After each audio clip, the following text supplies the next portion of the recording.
భగవాన్కి జై. హరే కృష్ణ. మనము శ్రీమద్ భాగవతం 4వ స్కందంలో 26వ అధ్యాయంలో ఉన్నాం. అధ్యాయం పేరు ఆ, పురంజనుడు అడవికి వేటకు వెళ్ళడం. అడవికి వేటకు వెళ్ళడము, అతను వేటలో అనేక క్రూరమృగాల్ని, వేటలో భాగంగా క్రూరమృగాల్ని సంహరించడం ఆ కారణంగా తర్వాత తను అతనిలో ఉన్న మేధస్సు మేల్కొని బాధపడతాడు. చేసిన తప్పుకి అలసిపోతాడు, పడతాడు, పశ్చాత్తాపడతాడు. ఇంటికి రావడము, స్నానాదులు ఆచరించడం, అలంకరించుకోవడం, తర్వాత అతనికి తన ధర్మపత్ని గుర్తుకొస్తుంది అనమాట. ధర్మపత్ని గుర్తుకొచ్చి అక్కడ ఉండే అనుచరులను పరిచారికలను అడుగుతాడు. అడిగినప్పుడు వాళ్ళు సరిగ్గా జవాబు చెప్పలేకపోతారనమాట. అక్కడ ఏమంటారంటే కొన్నిసార్లు మనకు మన మేధస్సుకు తగినటువంటి సహకారం లభించదు అని చెప్తున్నారు అనమాట. చెప్పి అరే వీళ్ళకు కూడా మేధస్సు లేదే అని బాధపడతాడట. వాళ్ళు సరైన జవాబు చేయకపోవడం. వాళ్ళు ఎందుకు సరిగా జవాబు చెప్పలేదంటే ఆమె ఏమైందో మాకు తెలియదు, ఎందుకు నేల మీద పడుకుందో తెలియదు, ఎందుకు చక్కటి దుస్తులు ధరించలేదో తెలియదు, ఆమె ఎందుకు బాధపడుతుందో కూడా మాకు తెలియదు అని చెప్తారనమాట. అంటే వాళ్ళకి ఎటువంటి అవగాహన లేదు ఆవిడ యొక్క స్థితి గురించి. ఇక్కడ ఏం చెప్తున్నారంటే ఈ ఆమె యొక్క స్థితి ఎలా ఉంది అంటే ఆ ఒక్క పడక గురించి ఎందుకు ప్రస్తావించారు అంటే, పడక అది ధర్మంతో కూడుకున్నటువంటి బుద్ధిని సూచిస్తుంది. అది కూడా మామూలు పడక కాదు, పూలతో చేయబడినటువంటి పడక. ఎప్పుడైతే రాణి ఆ పడకను తీసుకోకుండా ఆవిడ నేల మీద పడుకుంటుందో, సరిగ్గా అలంకారం లేదో, ఒక అవధూతలాగా ఉంటుందో అది చూసి అతను చాలా విచలితుడు అవుతాడనమాట. అరే నేను ఇంత పొరపాటు చేశాను కదా అని మళ్ళా ఆమె యొక్క అనుగ్రహం కోసం అతను చాలా తాపత్రయపడతాడనమాట. పడిపోయి ఇంకా అతని యొక్క లక్షణాలు ప్రదర్శిస్తాడనమాట. ఆమె చాలా మృదువుగా తీయటి తీయని మాటలు, మన వాళ్ళైతే మస్కఫయింగ్ బటర్ఫయింగ్ అంటారు. ఆ రకంగా ఆవిడతో మాట్లాడుతూ ఆమె కోపాన్ని తొలగించే ప్రయత్నాలు చేస్తాడనమాట.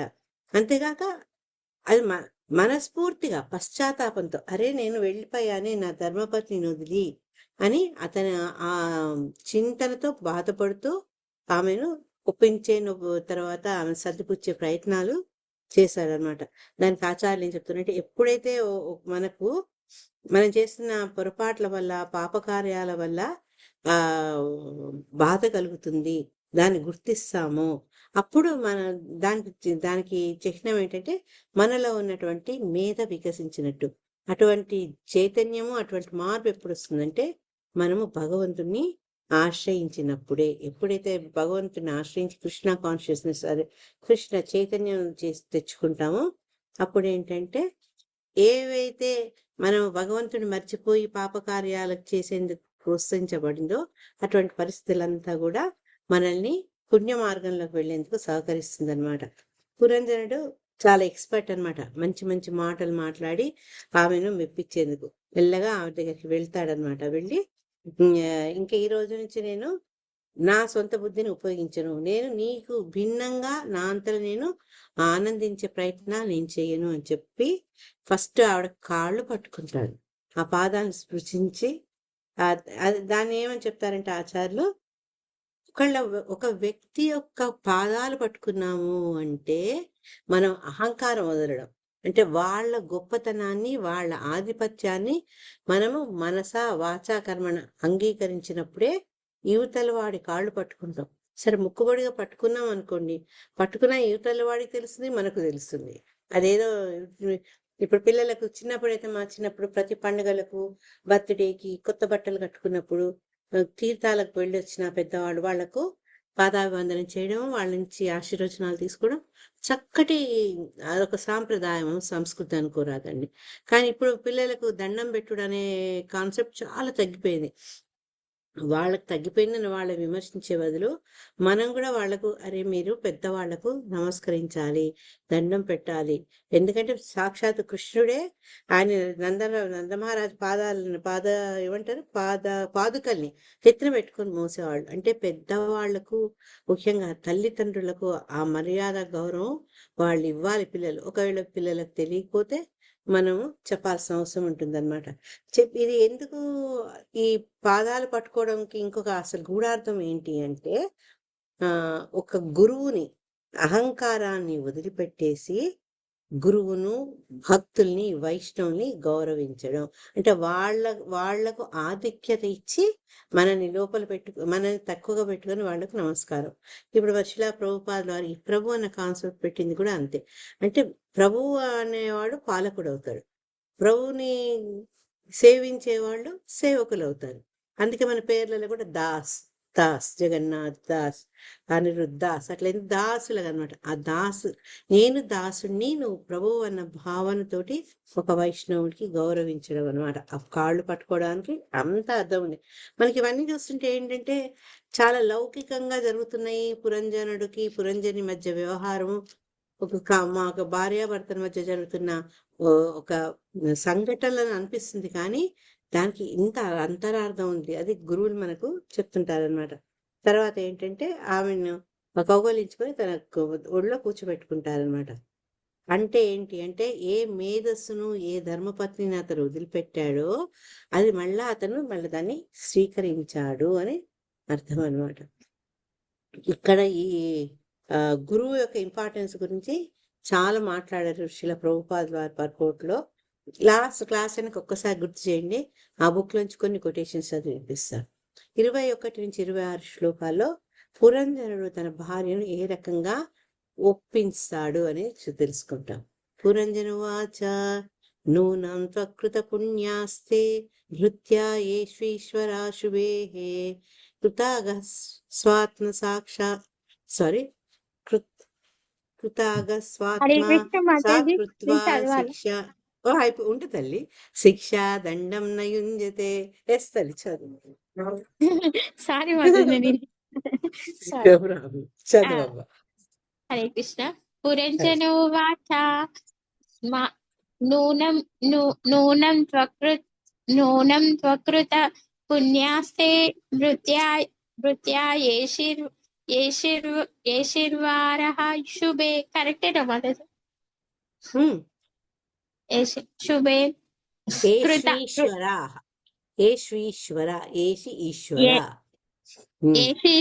ఏషీశ్వరాః శుభే. Thank you Mataji. కృతాగా స్వాత్మ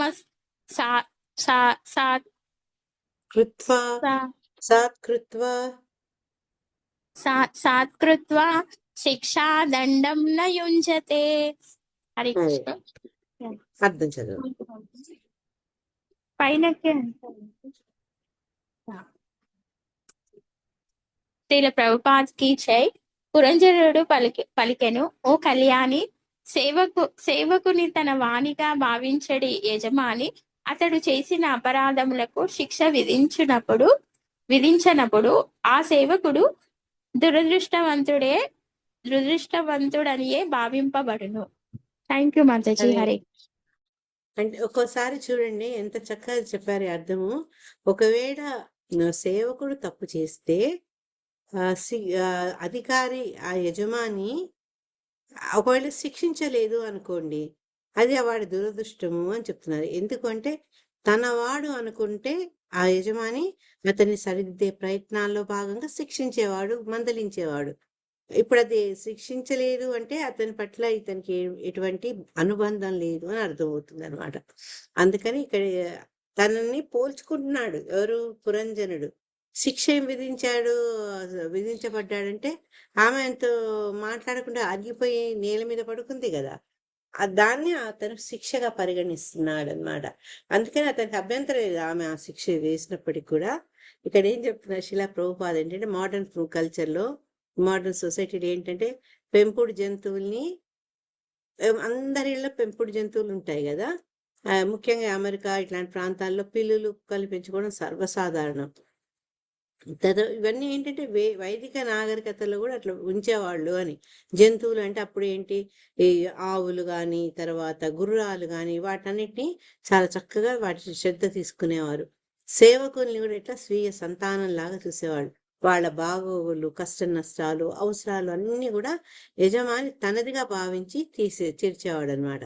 ఒకవేళ ఏదైనా తప్పు జరిగింది అనుకోండి, అదే ఏ చనువుతో అయితే పెట్టాడో అదే చనువుతో అతను తిట్టడము, దండించడం కూడా జరిగేదనమాట. అంతేగాని వాడి మీద ఏదో పగతోటి ప్రతీకారంతో కాదు. సో ఈ కుక్క కూడా అంతే. చిన్న ఒక్కోసారి పొరపాటున అది ఏం చేస్తుంది, తము ఏదైతే తినకూడదో అది పోయి తింటుంది. అప్పుడు మన కోపం వచ్చి మనం ఊరుకోం కదా, బాగా చేసావే నువ్వు అని మనం మెచ్చుకోము. కుక్కను ఒకటి కొడతాం, విదిలిస్తాం, అది బాధపడుతుంది, కానీ ఇంకోసారి మళ్ళా ఆ పనుల జోలికి అది వెళ్ళదన్నమాట. ఈ రకంగా పెంపుడు జంతువులు ఉన్నవాళ్ళు కానీ సేవకులు ఉన్నవాళ్ళు ఏంటంటే ఆ కోపడ్డము, శిక్షించడము, మందలించడం అనేది ప్రతీకారంగా కాదు. వాళ్ళను సరిదిద్దే ప్రయత్నాల్లో భాగంగానే అది చేస్తారు అని చెప్తున్నారు. అందుకని ఇక్కడ ప్రేమ ప్రేమ కారణంగా ఎక్కడైతే ప్రేమ ఉంటుందో అక్కడ ఇటువంటి కన్సర్న్ అంటే ఇటువంటి భావన కూడా ఉంటే వీడిని తప్పు చేశాడు విద్దాలని ఒక తల్లికి ఉన్నట్టు. తల్లి సంతానం తప్పు చేస్తే చేస్తే చేశారులే నాకేంటని అనుకోదు కదా. ఎందుకంటే ఇదే తప్పు వాడి జీవితాంతం చేస్తాడు, వీడి జీవితంలో వాడికి ఇదొక మచ్చ అవుతుంది, జీవితంలో ముందుకు పురోగమించలేడు. ఉదాహరణకు చిల్లర దొంగతనాలే ఉంటాయి. అది చిన్నపిల్లలకు తెలియదు, అది దొంగతనము, అది చేస్తే అది నేరం అని తెలియదు. కానీ తల్లి చూసి చూడనట్టు ఊరుకుంది అనుకోండి, అది వాడికి తప్పు అన్న విషయం తెలియదు కాబట్టి మెల్లమెల్లగా ఆ అలవాటు కాస్త ఇంకా వాడికి గ్రహపాటు అయ్యే అవకాశాలు ఉన్నాయి. ఇట్లే అన్నమాట.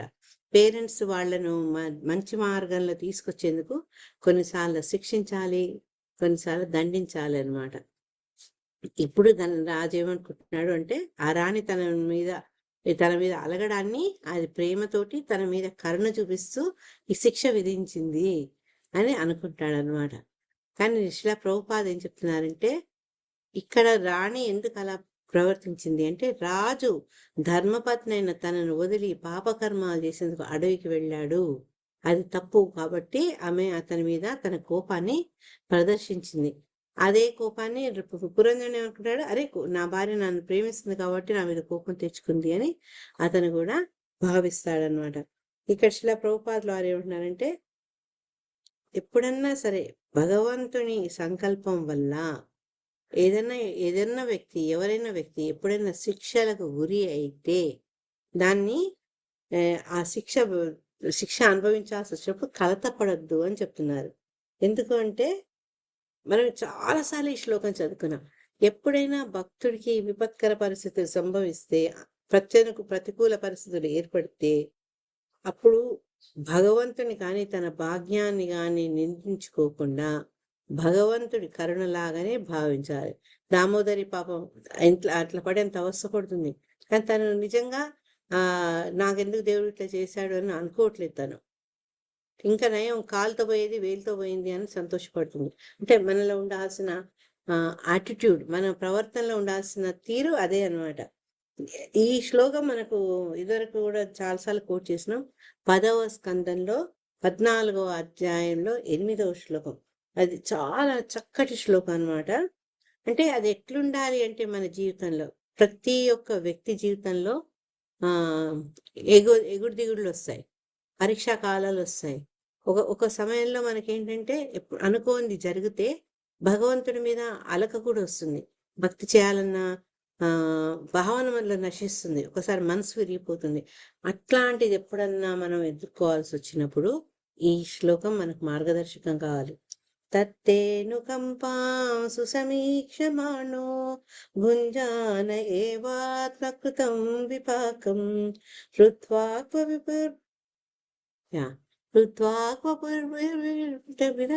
నమస్తే జీవేతయో ముక్తిపదే సదాయ భాగ్.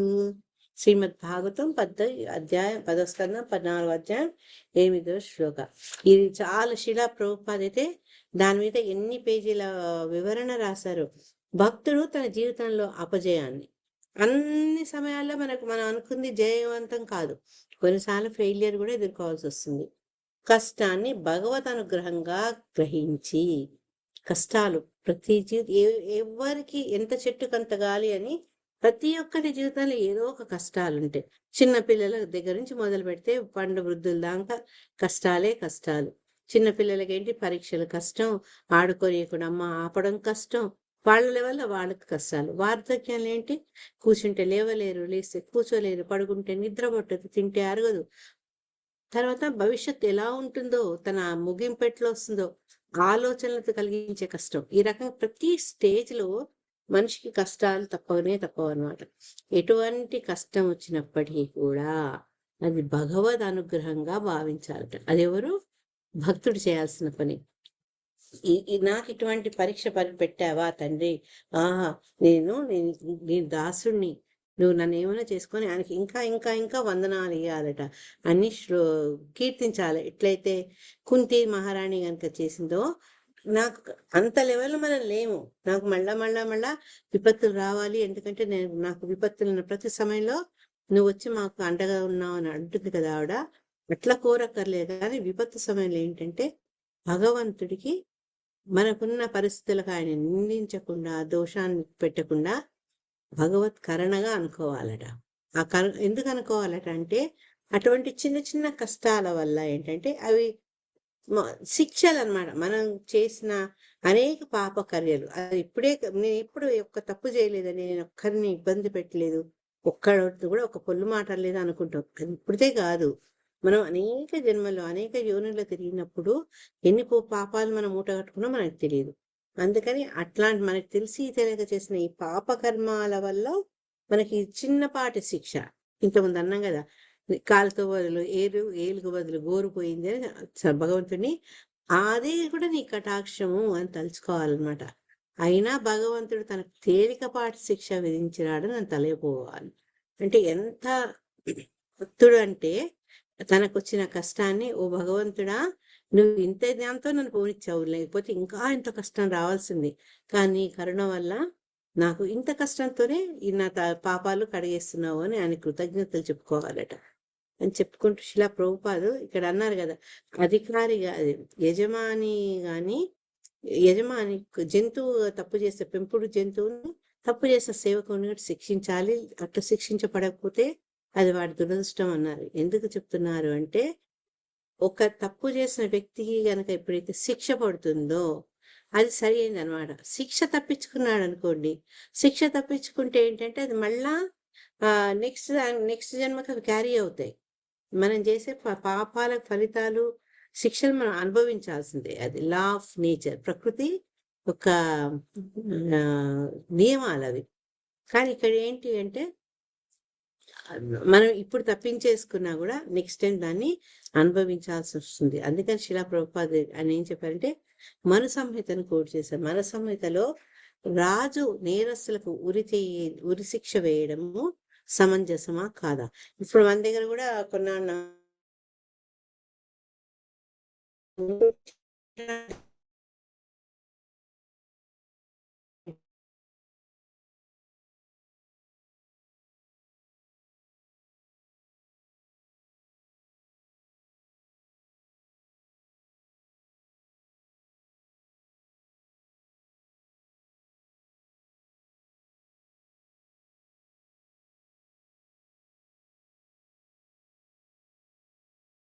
మళ్ళీ అదే రిపీట్ చేస్తూ ఉంటాడు. హరే కృష్ణ.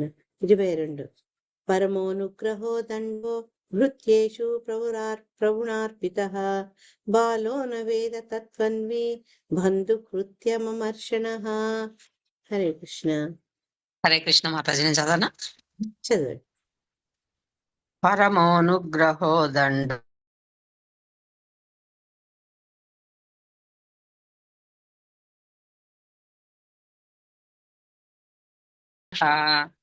భావం శ్రీల ప్రభుపాద అక్కడికి కొంచెం. ఓ సుకుమారి, యజమాని శిక్షించినప్పుడు సేవకుడు దానిని పరమానుగ్రహముగా గ్రహించవలెను. అట్లుగాక దానిచే కుపితుడగు అయ్యేది తన హితైషి ధర్మమనుచు ఎరగజాలని మూర్ఖుడే అగును. Thank you Mataji. హరే కృష్ణ. అది భాషను చదవండి మాతాజీ, చిన్నది అది. మూర్ఖునికి ఏదైనా ఉపదేశము కావించినచో సాధారణముగా దానిని అతడు స్వీకరించడని చెప్పబడును. నిజమునకు దానిచే అతడు కుపితుడగును. ఆ కోపమును సర్పము యొక్క విషముతో పోల్చవచ్చును. పాముకు పాలు అరటి పండ్లు ఇచ్చినచో అది విషవర్ధనమే అగును కదా. రుచికరముగా ఆహార పదార్థములను నొసగినప్పుడు సర్పము కరుణగలది లేదా ఉగ్రత తగినది అగుటకు బదులు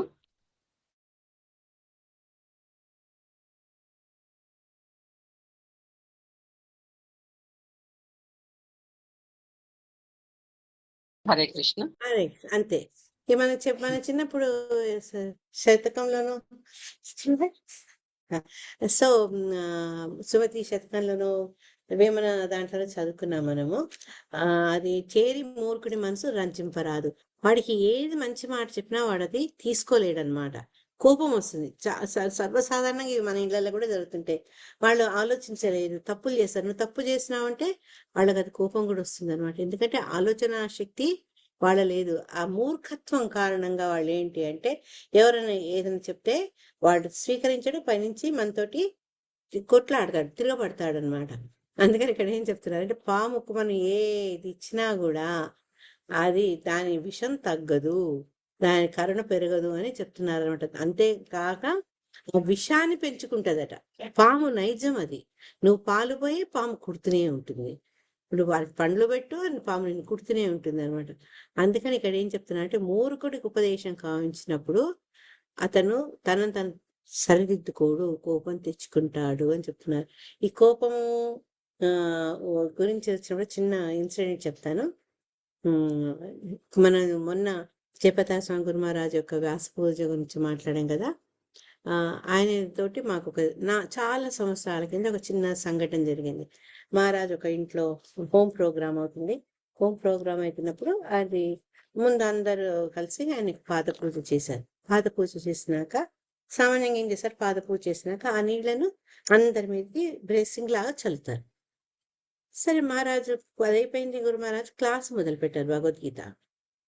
అంతలోపల ఏ వ్యక్తి అయితే అందరి మీద ఆ నీళ్లు చల్లుతున్నారో పొరపాటున ఒక 3-4 చుక్కలు భగవద్గీత మీద పట్టాయి. ఆ టైంలో మేము చూసాము గురు మహారాజ్కి కోపం ఎలా వస్తుందో అని. అంత పెద్ద ఆకారము, అంత వర్చస్సున్న ముఖం అలా అయిపోయింది. కళ్ళు పెద్దగా అయిపోయి, you want me to go to hell or what, నువ్వు నన్ను నరకానికి పంపిస్తావా అని అరిచారు. అసలు ఒక నిమిషం ఎవరికి అర్థం కాలేదు ఎందుకు కోపం వచ్చింది అని. అంటే తను పాదాలు కడిగిన నీళ్లు ఆ భగవద్గీత మీద పడ్డాయి. అట్లా పడేందుకు కారణమైన వ్యక్తి మీద చాలా కోపం వచ్చింది. కానీ విశేషం ఏంటంటే ఆ వ్యక్తి కూడా తన గురించి కోపం తెచ్చుకోలేదు. ఎందుకంటే అతను మూర్ఖుడు కాదు, ఆలోచించాడు ఎందుకు గురు మహారాజ్కి అంత కోపం వచ్చింది అని. ఆ తర్వాత తెలుసుకొని మేము నెక్స్ట్ టైం నుంచి అట్లా ఏదైనా కూడా పన్నీర్ దాని ఉంటది కదా, పన్నీర్ చల్లేది అట్లాంటిది ఒకటి పెట్టుకొని పాద పూజలైనా ఏదైనా దాంట్లో తీసి మళ్ళీ అందరికీ నెమ్మదిగా అక్కడ ఉండే గ్రంథం మీద పడకుండా, అంటే తెలిసి తెలియక చేసిన అపచారమైనప్పటికీ ఒక గురువుగా గురువు అంటే ఏంటంటే హెవీ అంటారు దాన్ని, అంటే భారంగా మనకు చెప్పాల్సిన చోట ఆయన ఖచ్చితంగా దాని మీద షుగర్ కోటెడ్ ఉండదు, చెప్పాల్సింది చెప్తారనమాట. ఆ రకంగా జరిగింది. నాకు సడన్ గా చదువుతుంటే గుర్తుకొచ్చింది. అంటే మూర్ఖుడు కాదు కాబట్టి అతను ఆ ఉపదేశాన్ని పాజిటివ్ గా తీసుకున్నారు. తర్వాత వెంబడే దాంట్లో మార్పులు చేసి దాన్ని ఇంకా మంచి చేసుకున్నాం అనమాట. సో కానీ ఒక మూర్ఖుడికి మటుకు మనం చెప్పి ఏమీ మార్పు చేయలేము, వాడికి కోపం వస్తుంది. అదే చెప్తున్నారు అనమాట ఇక్కడ. డివోటీ ఏమనుకుంటాడు, నాకు భగవంతుడు నాకు కలుగుతున్న ఈ కష్టాలని దేవుడి యొక్క కరుణ వల్లనే కలుగుతున్నాయి, అట్లాంటప్పుడు ఈ కారణంగా నేను ఇంకా ముందు ముందు ఆ తప్పులు చేయనని అతను భావిస్తాడు. కానీ ఇతను ఏంటి అంటే మూర్ఖుడు కాబట్టి అతను ఆగ్రహిస్తాడు అనమాట. మనం ఇప్పుడు ఎన్నో శ్లోకం చేసాం, 22వ శ్లోకంలో ఇదనమాట అర్థం. మామూలు వాడికి ఏమో కోపం వస్తుంది, భక్తుడు ఏంటంటే దాన్ని ఒక శిక్షగా తీసుకుంటాడు. 23వ శ్లోకంలో దీంట్లో 2 కాంట్రడిక్షన్ చూసినాం. యజమాని శిక్షించినప్పుడు సేవకుడు దాన్ని అనుగ్రహం అనుకుంటాడు, మూర్ఖుడేమో దాన్ని తీసుకొని కోపం తెచ్చుకుంటాడు అనమాట. 23. అందుకని ఏంటంటే కొత్తగా ఎవరన్నా డివోటీస్ వస్తుంటే మనం చాలా జాగ్రత్తగా ఉండాలి. వాళ్ళతో మాట్లాడినప్పుడు వాళ్ళతో వ్యవహారం చేసినప్పుడు ఏంటంటే మనం ఎక్కడైనా మన ప్రవర్తనలో కఠినత్వం కానీ అహంభావం కనిపిస్తే ఆ కొత్తవాడు ఇంకా మళ్ళీ తిరిగి రాడు. ఎందుకంటే వీళ్ళతో నేను నెగలేను, వాళ్ళు చాలా కఠినంగా మాట్లాడతారు, తప్పు చేస్తే చాలా గట్టిగా అంటారు అందరి ముందు, నా పరువు పోతుంది. ఎందుకంటే వాళ్ళ మానసిక స్థితి అట్లా ఉంటది. వాళ్ళను మనం గట్టిగా మాట్లాడి అవమానించి దాన్ని మార్చేయాలన్న ప్రయత్నం చేయకుండా చాలా అట్లా ఉండేవాళ్ళు ఎవరు అంటే ఎవరు మన ఈ ముగ్గురులో ఉత్తమాధికారి. ఆయన ఎంతో హై లెవెల్లో ఉన్నప్పటికీ కూడా, ఉన్నత స్థానంలో ఉన్నా కూడా ప్రారంభ దశలో ఉన్న డివోటీస్ కోసం కిందికి వస్తారనమాట. వాళ్ళని ఆదర్శంగా తీసుకొని మనం కూడా వీలైనంత మటుకు కటుగా ఉండకూడదు అనమాట. 23 సాత్వం ముఖం సుదతి సుప్రనురాగపారః క్రీడా విలంబ విలసత్త సితావలోకం నీలాలకాలిభిరుప స్కృతమున్న సంనః స్వానాం ప్రదర్శయ మనస్విని వల్గువాక్యం. హరే కృష్ణ అనుకోలే మాతాజీ. మాతాజీ. ఆ, అందుకే మళ్ళీ మీరు వెళ్ళిపోతారని పిలుస్తున్నా, చదవండి. Thank you Mataji. హరే సాత్వం కృష్ణ. ముఖం సుదతి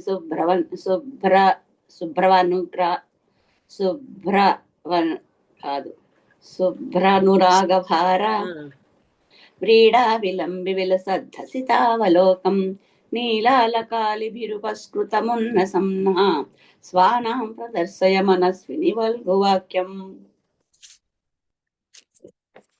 ఉమ్,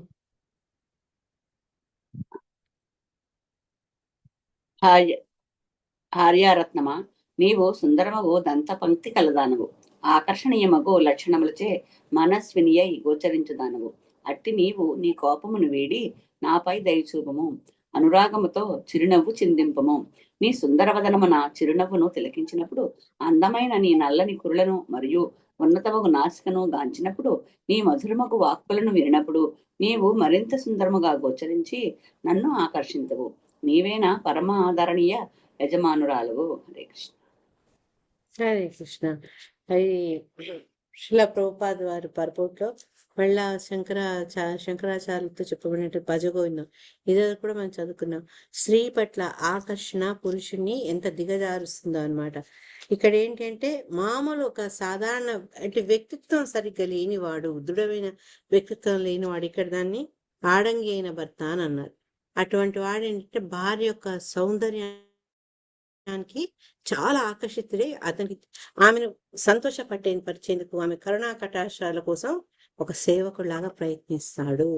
ఇది మన శంకరాచార్య చెప్పిందంటే స్త్రీ అందం కూడా రక్త మాంసాలతో కూడుకున్నదే కాబట్టి మనం దాని పట్ల ఆకర్షితులము కాకూడదు. ఇదే మాట ప్రభుపాద్ ఒక ఇన్స్ట్రక్షన్ స్టోరీ చెప్పారు మనకు. రాజుగారు సౌందర్యవతి తర్వాత 5 రోజుల తర్వాత వచ్చినాక చూస్తే అక్కడ ఒక ముసలి వ్యక్తి, వికారంగా ఉన్న వ్యక్తి కలుస్తుంది. ఫలానా ఆవిడ ఏదంటే ఆ కుండల్లో పోయి అన్ని మలమూత్రాదులు అవన్నీ చూపిస్తుంది అనమాట. దాన్ని బట్టి మనకి ఎందుకు తెలుస్తుంది అంటే ఈ బాహ్య సౌందర్యం పట్ల ఆకర్షణ అనేది ఎండమావలంబడి పరిగెత్తడం. ఈ బాహ్య సౌందర్యం ఎప్పుడు ఒకలాగా ఉండదు. కాలము పరిస్థితుల ప్రభావాలు మన మీద చాలా ఉంటాయి అన్నమాట. అందుకని ఇక్కడ శ్రీలా ప్రభుపాద్ ఒక స్టోరీ కూడా చెప్తున్నారు. సేమ్ అయ్యో అదే చూడండి. కృష్ణ ఒకప్పుడు ఎవరైనా చదువుతారా ఈ స్టోరీ? చదవండి మాతాజీ. హరే కృష్ణ. చదవండి. నిత్యరూపుడు మాత చదవండి. హరే కృష్ణ. ఒక కథను ఇట్లా చెప్పుకొని వచ్చింది. ఒకప్పుడు ఒక పురుషుడు సౌందర్యవతి అయిన ఒక స్త్రీచే ఆకర్షింపబడి ఆమె వెంటబడనారంభించను. అది గమనించిన ఆమె తన సౌందర్యంకు కారణమైన అంశములను అతనికి చూపెనించి తనను కలుసుకొనుటకు ఒక రోజును నిర్ణయించి తెలిపెను. ఆ రోజుకు ముందు ఆమె విరోచన మాత్రలను వేసుకొని రేయింబవళ్లు బయటకు వచ్చిన మలమును ఒక పాత్రలో భద్రపరచును. మరునాడు రాత్రి ఆ పురుషుడు ఆమెను చూచుటకు రాగా ఆమె అతి అసహ్యముగాను శుష్కించి ఉన్నట్లుగాను గోచరించను. తాను కలుసుకొనవలసిన స్త్రీని గూర్చి అతడు విచారించగా నేనే ఆమెను అని ఆమె బదులివ్వగా అతడిది నమ్మజాలకపోయాను. విరోచన మాత్రలు వేసుకున్న కారణమున రేయింబవళ్లు విరోచనములు కాగా ఆమె సౌందర్యమంతయు నశించినదని అతడు తెలుసుకొని జాలకపోయాను. అప్పుడు అతను జరిగిన విషయం ఏమిటని ప్రశ్నించగా తన సౌందర్య అంశములు తన నుండి వేరుపరపబడినవని ఆమె జవాబిచ్చును. అది ఎట్లు జరిగినని అతడు అడుగగా తన సౌందర్య అంశములను చూపెదనంచు ఆమె మలభాండమును చూపెను.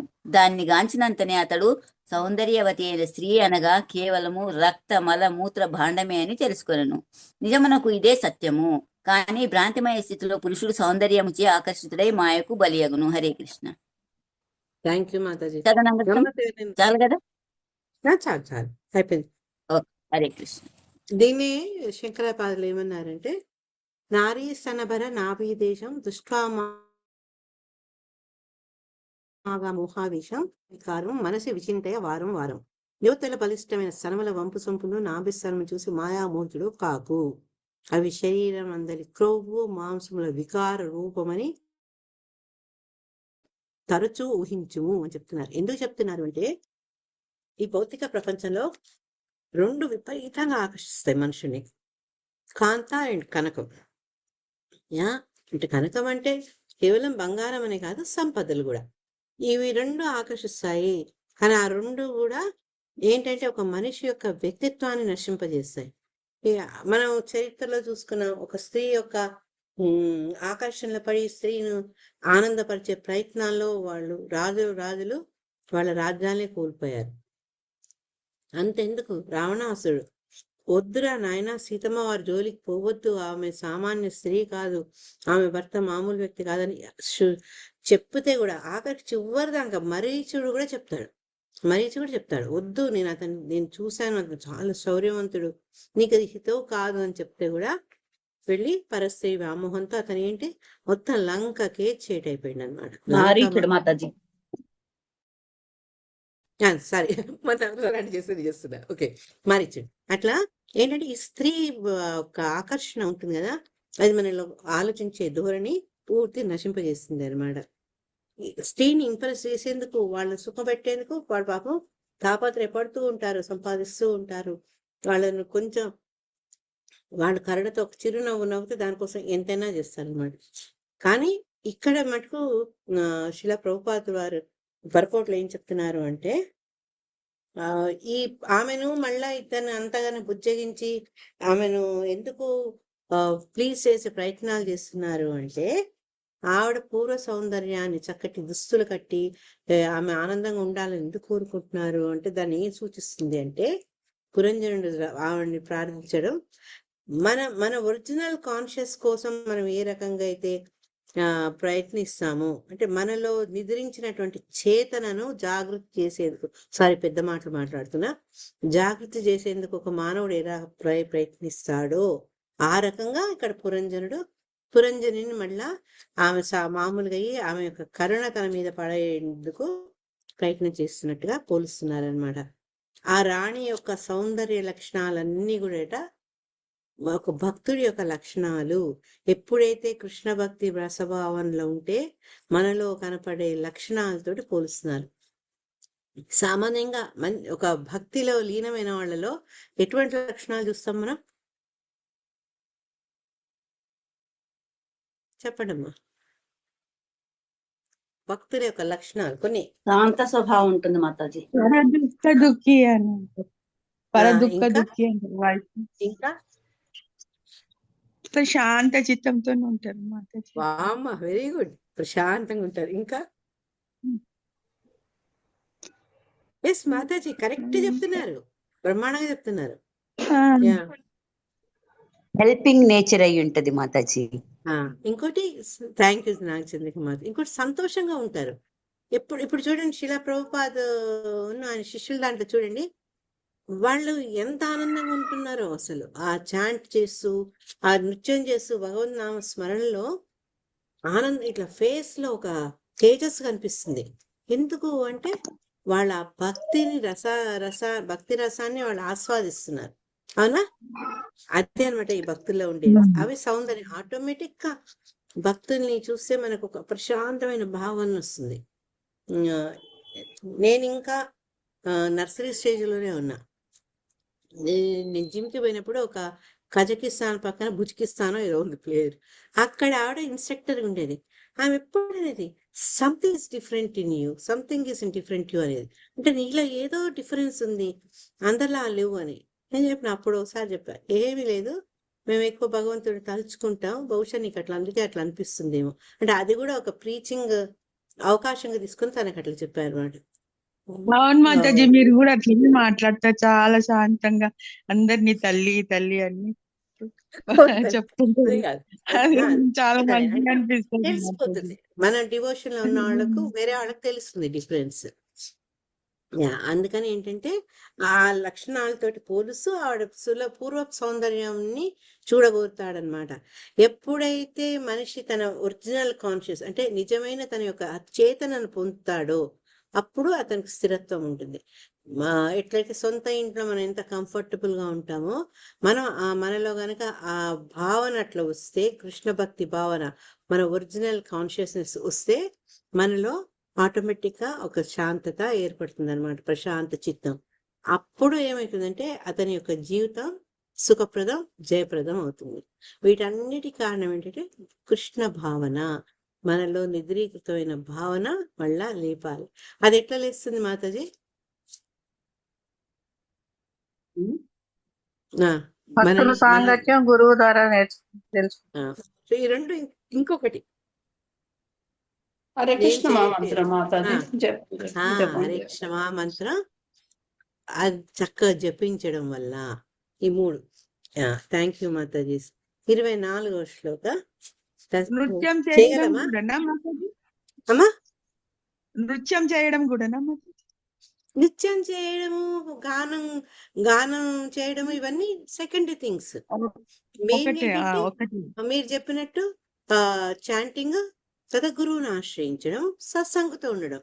సత్సంగతో ఉంటే ఏంటంటే ఒక్కోసారి మన మైండ్ ఇటు అటు పైన మన పక్కన మన డివోటీని చూసి, ఇప్పుడు ఫర్ ఎగ్జాంపుల్ మనం అందరం కలిసి యాత్రలోకి పోతాం.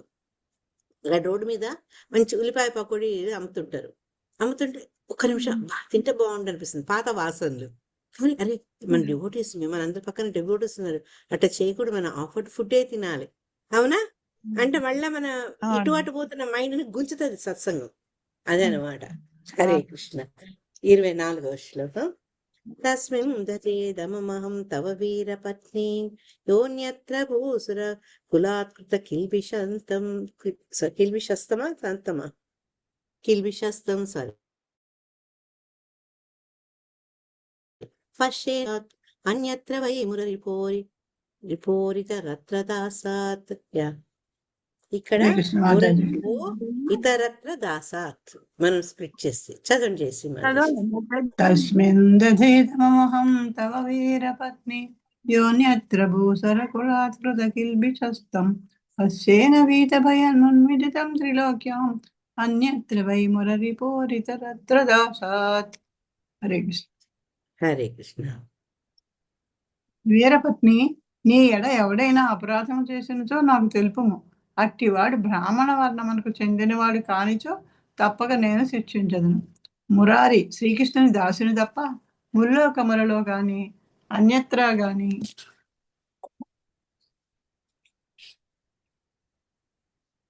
నేనెవ్వరినీ క్షమించను. శిక్షించువాడను నేనుంటిని కనుక నీకు అపరాధము చేసి ఎవ్వడునో నిర్భయముగా చరింపజాలడు. హరే కృష్ణ. Thank you. రాజు తన గురించి చెప్పుకుంటున్నాడు. ఒకటి ఫస్ట్ పురంజనిని వీరపత్ని అంటున్నాడు. వీరపత్ని అంటే తాను ఇక్కడ తన వీరుడు కాబట్టి ఆమె పట్ల అపరాధం చేసిన వాడిని ఎవరైనా నేను వదిలిపెట్టను, నేను వాడిని శిక్షిస్తాను. కానీ వైష్ణవుల జోలికి మటుకు నేను పోను అని చెప్తున్నాడు అనమాట. అంటే ఎవరైతే భగవంతుడి గురించి తెలుసుకుంటాడో భక్తుడు, అటువంటి బ్రాహ్మణుడు లేకుంటే ఈ ఏమంటారు వైష్ణవులు, వాళ్ళను తప్పించి ఇంకెవరినైనా కూడా నేను శిక్షిస్తాను అని. అంటే బ్రాహ్మణ దేవత ఆ కాలంలో కూడా బ్రాహ్మణుడు భగవంతుడితో సమానం. మనం అనేసి రోజు చదువుకుంటాం కదా, నమో బ్రాహ్మణ్యాయ దేవాయ గో బ్రాహ్మణితాచ. భగవంతుడికి బ్రాహ్మణులంటే చాలా ప్రీతి, గోవులంటే ప్రీతి, బ్రాహ్మణులు అంటే ప్రీతి. బ్రాహ్మణులు అంటే ఎందుకు ప్రీతి మాతాజీ?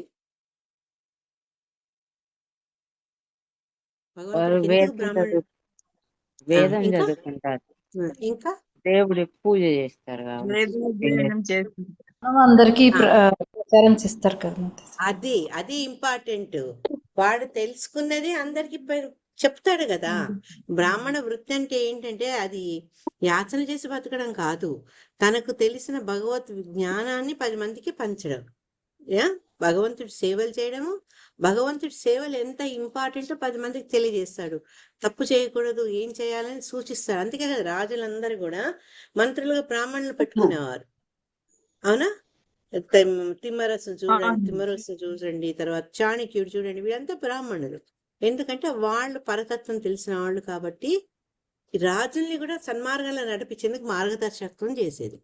అందుకని బ్రాహ్మణులు అంటే భగవంతుడికి ఇష్టము. ఆయన యొక్క ముఖారం అయినంత పోలుస్తారు బ్రాహ్మణులను. అంటే బ్రాహ్మణ క్షత్రియులు భుజాలు అట్లా చూసుకున్నప్పుడు బ్రాహ్మణుని ముఖంతో పోలుస్తారు. అంత ఇంపార్టెన్స్ ఇచ్చారనమాట. అయితే ఇక్కడ దిశలో ప్రభుపాద వారు ఏమంటున్నారంటే, ఒక్క భగవంతుని దాసులు తప్ప ఇంకెవరైనా ఈ మూల్లోకాలు ఎవరైనా సరే నీకు ఇబ్బంది కలిగిస్తే నేను వాళ్ళను శిక్షిస్తాను. కాబట్టి ఎవరు చేశారో, నీకు శిక్ష ఎవరు చేశారో చెప్పు, నీకు కష్టం కలిగించిన వాడు ఇక తిరగలేడు ఫ్రీగా అని చెప్తున్నారనమాట. ఇక శిలా ప్రభుపాద వారు ఏం చెప్పారంటే, ఒక బ్రాహ్మణుడు రాజ్య నియమ నిబంధనలకు అధీనుడు కాదు, అతీతుడు అని చెప్తున్నారు. ఎందుకంటే వాళ్ళు వీళ్ళ మామూలు కేటగిరీ కంటే స్పెషల్ కేటగిరీ అనమాట. విఐపీస్ వాళ్ళు. కాబట్టి ఏంటంటే వాళ్ళకి శిక్ష ఉండదు. కానీ వాళ్ళకి శిక్ష ఉండదు కదా అని మరి బ్రాహ్మణులు తప్పు చేస్తారా అంటే, ఎవరైతే భగవంతుని పూర్తి శరణాగతి చేశారో వాళ్ళ వల్ల రాజనియమాలు కానీ ప్రకృతి నియమాలు కానీ ఉల్లంఘింపరు. అంటే డిసిప్లిన్ గా ఉంటుంది వాళ్ళ లైఫ్. ఒకవేళ నియమభంగాలు జరిగితే, నియమాలను భంగం చేస్తే అప్పుడు పనిష్మెంట్ ఉంటుంది. కానీ వీళ్ళు అట్లాంటి అవకాశమే ఇవ్వరు అనమాట. ఎందుకంటే నియమభంగం చేస్తే కలిగే పరిణామాలు, ఫలితాలు వాళ్ళు తెలుసుకున్న వాళ్ళు, మేధావులు కాబట్టి వాళ్ళు ఎక్కడ కూడా తప్పు చేయరు. ఒక్కవేళ చేసినట్టు అనిపించినా కూడా రాజు శిక్షించకూడదు. చూడండి, మన ఇతనెవరు, అశ్వత్థామ ఎంత ఘోరమైన నేరం చేశాడు. కానీ ద్రౌపది ఏమంది? ఆమె కొన్ని కారణాలు చెప్పింది అతన్ని ఎందుకు చంపకూడదు. ఎవరికైనా గుర్తుందా? బ్రాహ్మణపుత్రుడు కదా. గురుపుత్రుడు, బ్రాహ్మణ పుత్రుడు. నాకు కలిగినటువంటి పుత్ర శోకం మళ్ళా గురుపత్ని కూడా కలగొద్దు. దాంట్లో ఈ బ్రాహ్మణుడు అనే విషయం కూడా చాలా ఇంపార్టెంట్. అతను చేసిన నేరం అయినప్పటికీ కూడా ఈ బ్రాహ్మణుడు అవడం వల్ల అతనికి శిక్ష పడలేదు. చూడండి, అంటే ఎంత వాళ్లకు ఎంత ఉచ్చ స్థానం ఉండేదో ఆ రోజుల్లో. దాన్ని బట్టి మనము గ్రహించుకోవచ్చు అనమాట. ఈ విషయాన్ని నారదముని ప్రాచీన బర్హికి చెప్పారు అని చెప్తున్నారు అనమాట. ఎందుకు అంటే, ప్రాచీన బర్హి ఎటువంటి వంశం నుంచి వచ్చాడనుకున్నావు? ధ్రువ మహారాజు, అంగ, పృథు మహారాజు, వీళ్ళ వంశం నుంచి వచ్చినవాడు అనమాట. అంత ఉన్నతమైన వంశం. అటువంటి వాళ్ళు ఏంటంటే, ఆ పృథు మహారాజు ఆయన ఆదర్శ పాలకుడు. ఆయన ఎప్పుడు కూడా బ్రాహ్మణులను ఎంతో గౌరవించేవాడు. భక్తులను, బ్రాహ్మణులను ఎటువంటి శిక్షలు లేకుండా వాళ్ళకి తగినటువంటి ఆదరం, గౌరవం ఆయన యొక్క హయాంలో లభించిందనమాట. అందుకని చెప్తున్నాడు ఇక్కడ నారదుడు, అరే మీ తాతలు ముత్తాతలు ఈ రకంగా పరిపాలించారు అని చెప్తున్నారు అనమాట.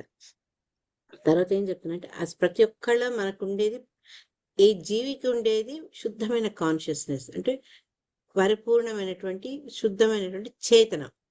కానీ ఏమైతుందంటే, ఎప్పుడైతే ఈ భౌతిక ప్రపంచంలో వస్తామో, ఇలా మన చుట్టూ జరిగే కర్మల వల్ల అది కలుషితం అయిపోతుంది.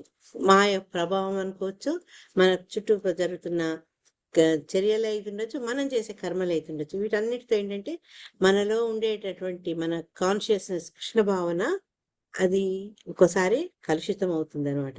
ఎట్లా దాన్ని ఇప్పుడు ఏదన్నా కింద పడిపోయింది అనుకోండి వస్తువు, దానికి మురికంటింది, దాన్ని ఏం చేస్తాం? దురుపుతాము, లేకుంటే కడుగుతాము, లేకుంటే తుడుస్తాము.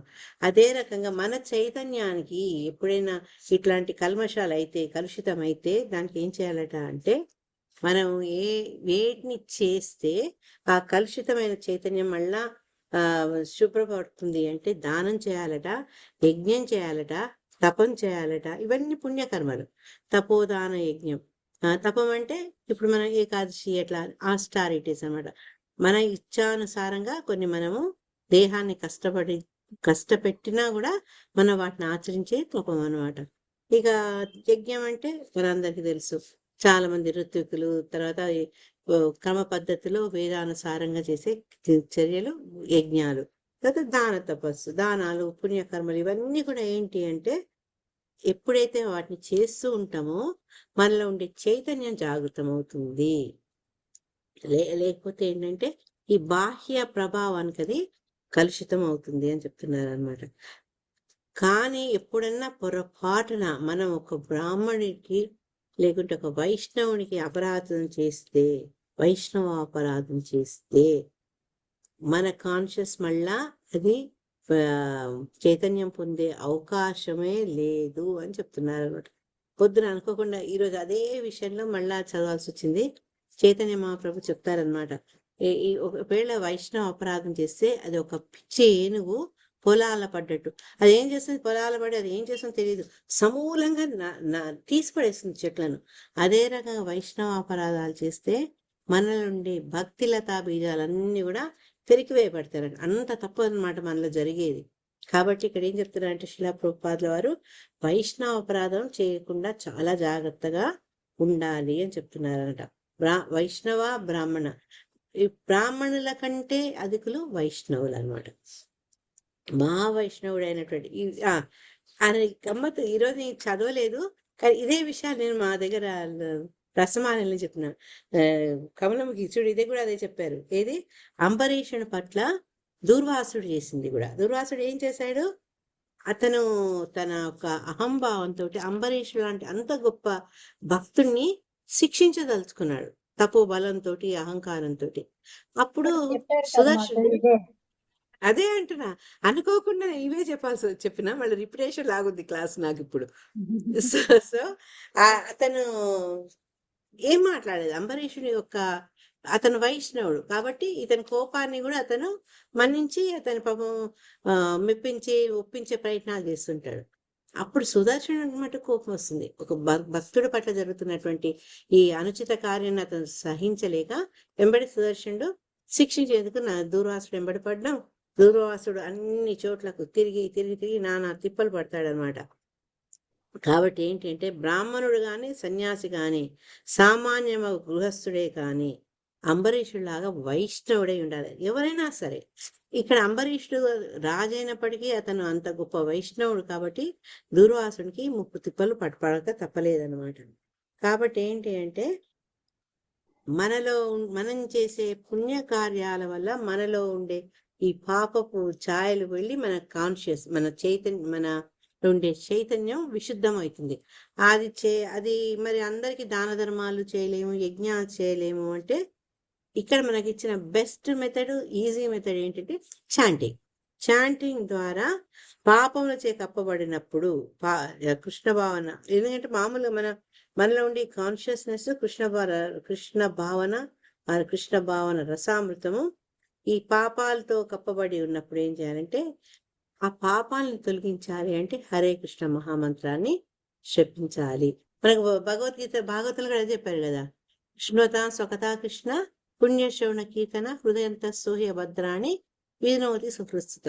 ఎప్పుడైతే మనం భగవంతుని యొక్క దివ్యగానాన్ని వింటామో చెవులతో, అది చెవుల ద్వారా వెళ్ళి మన మనసులో ఉండే పాపాలను, అది ఎన్నో జన్మల నుంచి మూటగట్టుకొని ఉన్నాం, దాన్ని శుభ్రపరుస్తుందట. అంటే భగవన్నామ స్మరణ, భగవంతుని యొక్క లీలా శ్రవణం, ఇవన్నీ ఏంటంటే మనలో ఉండే పాపాన్ని మెల్లగా తొలగిచ్చేస్తుంది అనమాట. మనుషుడు వైష్ణవాపరాధం కనుక ఈ వైష్ణవాపరాధం చేసినప్పుడు ఏమవుతుందంటే అతని నుండి ఈ భక్తి అనేది పొల్యూట్ అవుతుంది, కలుషితం అవుతుంది అనమాట. దానికి ఎట్లా తొలగించుకోవాలంటే మళ్ళా ఆ భక్తుడినే ఆశ్రయించాలి. భక్తుడిని ఆశ్రయించి ఆ రకంగా భక్తుని యొక్క కరుణను పొంది పాప పరిహారం చేసుకోవాలి. ఇప్పుడు నేను మిమ్మల్ని ఇబ్బంది పెట్టాను అనుకోండి, బాధ పెట్టాను, నేను మిమ్మల్ని ఆశ్రయించాలి, మళ్ళీ మీకై నేను ప్రార్థించాలి, మీ యొక్క అనుగ్రహాని కోసం నేను ప్రాధేయపడాలి. ఇంకా పోయి ఎల్లమ్మకు పుల్లమ్మకు చెప్తే ఏం లాభం? ఎవరినైతే కష్టపెట్టామో, ఎవరినైతే అవమానించినామో వాళ్ళకే మనం మళ్ళా క్షమాపణలు చెప్పుకోవాలి, మీ దగ్గర నుంచి ఆ కరుణను పొందాలి. ఇక్కడ కూడా అదే అన్నమాట. ఉదాహరణకు దూర్వాసుడు, ఆయన ఎక్కడికి పోయినా ఎవ్వరూ ఆయన కాపాడలేనంత శక్తిహీనలా కాదు, కానీ ఇది మనకు ఒక బోధన అన్నమాట. ఒక వైష్ణవుని గనక బాధ పెడితే ఈవెన్ విష్ణువు కూడా దాన్ని అంగీకరించరు అనేందుకు ఈ అంబరీషుడు అందరి దగ్గరికి వెళ్ళి, బ్రహ్మ శివుడు విష్ణు అందరి దగ్గరికి పోయి ఆఖరికి ఎవరినైతే అవమానించదలుచుకున్నాడో అతని పాదాల మీద పడాల్సి వస్తుంది అనమాట. అందుకని ఎవరు వాళ్ళ అపరాధం చేస్తే, ఎవరైనా వైష్ణవ పట్ల అపరాధం చేస్తే అతన్ని మనము వెంబడే క్షమాపణ చెప్పడం తప్పించి వేరే మార్గం లేదు లేదు లేదు. అది శ్రీ ప్రభుపాద చెప్తున్నారు. ప్రాయశ్చిత్తం చేసుకోవాలి అంటే ఒక వ్యక్తి మన వల్ల అపరాధం జరిగితే నువ్వు ఎన్ని పుణ్యక్షేత్రాలకు ఎన్ని తీర్థాలకు తిరుగు, ఏమీ ప్రయోజనం లేదు. ఏ వ్యక్తిని నువ్వు బాధ పెట్టావో, ఏ వ్యక్తికి నీ వల్ల కష్టం కలిగిందో నువ్వు అతన్ని ఆశ్రయించాలి. అప్పుడే ఈ వైష్ణవ అపరాధానికి మనకు ప్రాయశ్చిత్తం జరుగుతుంది. అంతకంటే వేరే అవకాశం లేదు. 25, 26 గబగబ చేసేసారి. వక్రన్నతే వితిలకం మలినం విహర్షం సంరంభ భీమమ విమృష్ట అపేతరాగం పశ్యేసనావపి శుచోపాతౌ సుజాతౌ బింబాదరం విగత కుంకుమ పంకరాగం. కృష్ణవేణి మాతాజీ చదవండి అమ్మా. ఓకే మాతాజీ. హరే కృష్ణ. హరే కృష్ణ. వక్రం నతే వితిలకం వక్రన్నతే ఇతి తిలకం మలినం విహర్షం సరంభ భీమమ విమృష్ట సంరంభ భీమ మమ విమృష్టమపేతరాగం పశ్యేస్తనావపి శుచోపహాతౌ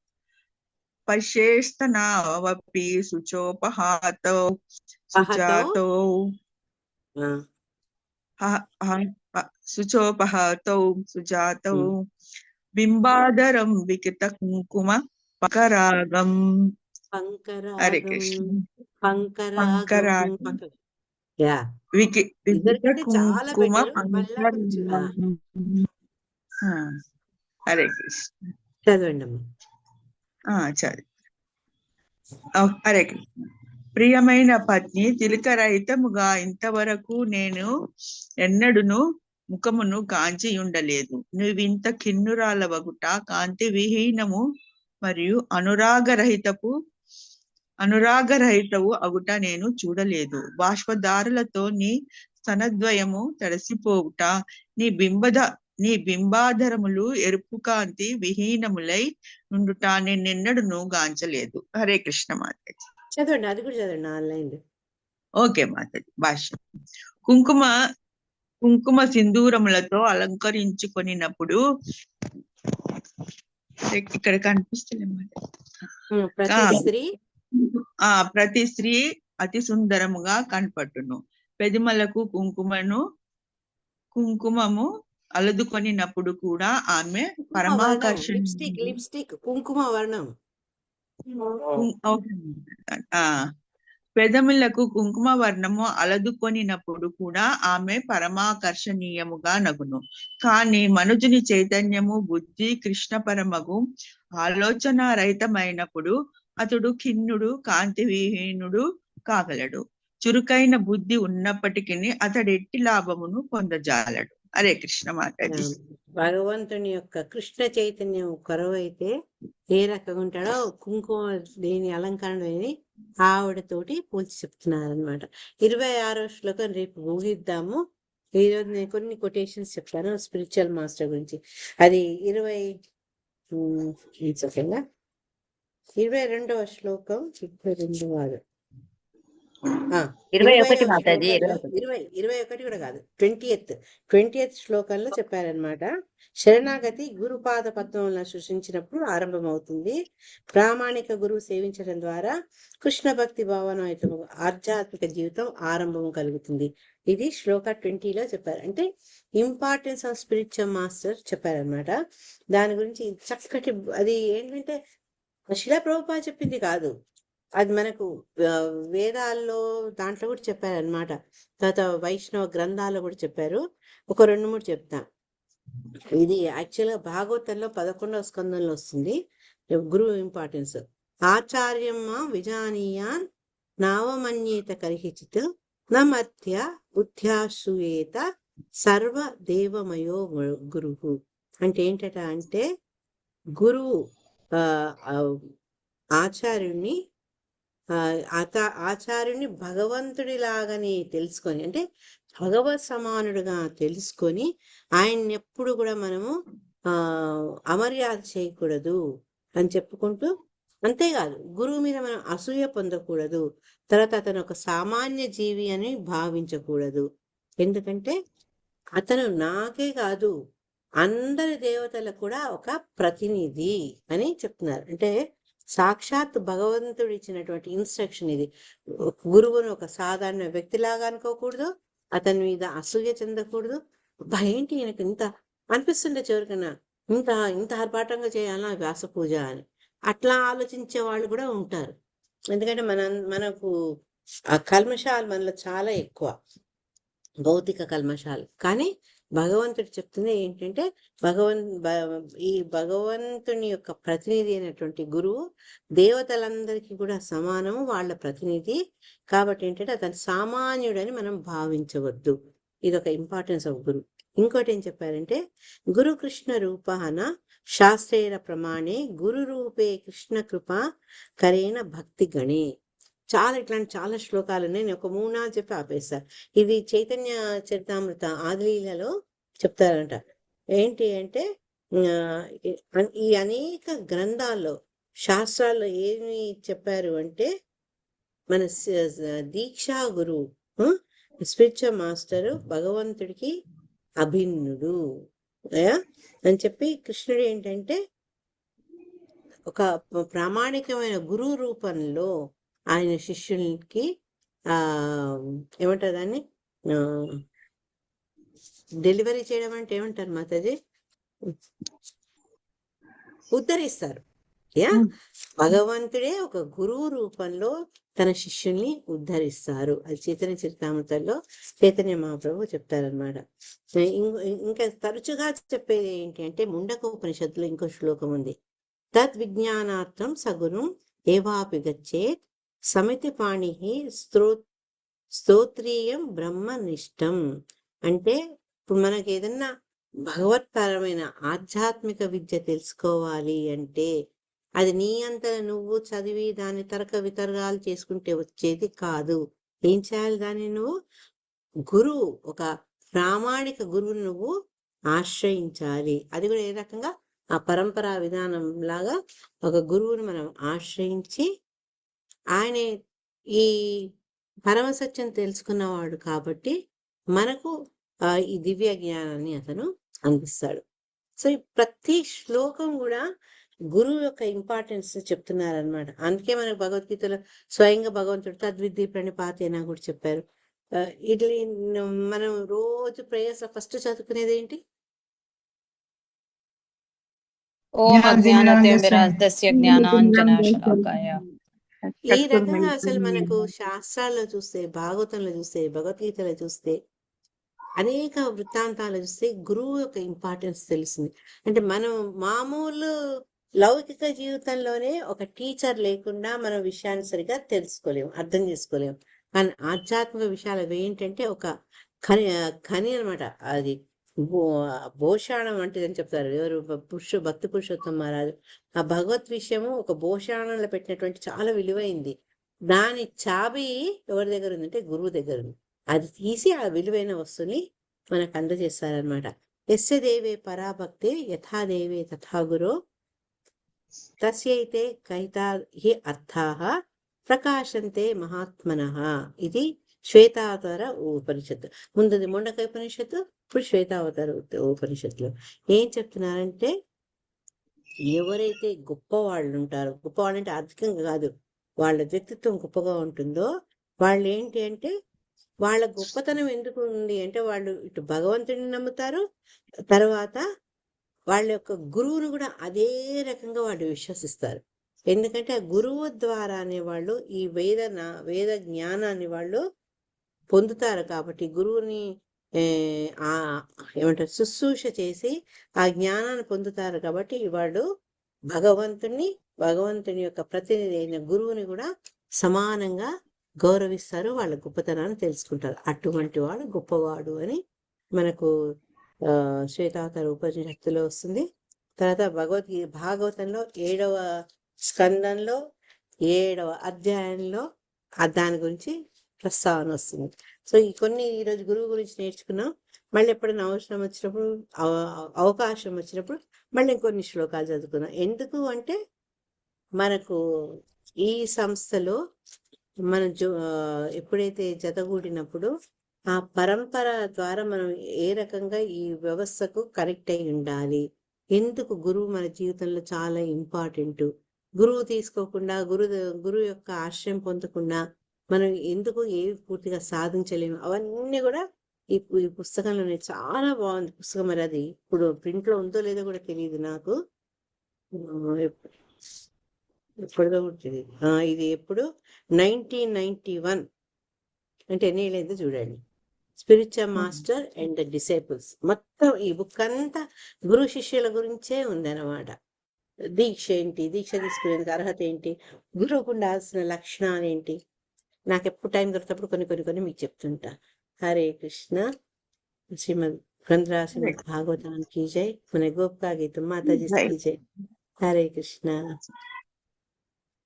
రేపు ఇంకొకటి ఉంది, అది చేసి వీలైతే రేపే పోతున్నది కూడా మనం చేద్దాము.